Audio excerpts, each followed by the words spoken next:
It's time for today's 90-second devotion from Follow the Sun Radio. It's that time of year again. The boys of fall are returning to the gridiron to compete for championships and trophies. I'm talking about football season. From September to January, it seems to rule our lives.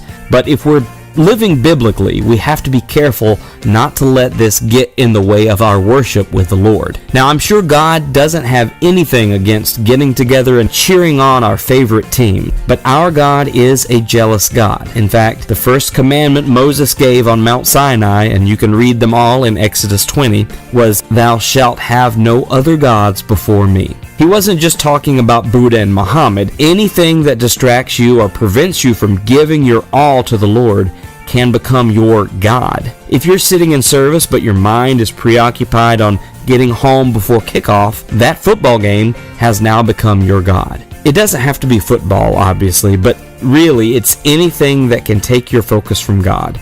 For some people, it's the opposite sex. For others, it's their career. Even your own family can become your God if you're not careful about it. Yes, we should love our family, but we can't let our devotion to our families come before our devotion to God. Jesus put it pretty simply in Matthew 22:37. "Thou shalt love the Lord thy God with all thy heart and with all thy soul and with all thy mind. This is the first and greatest commandment."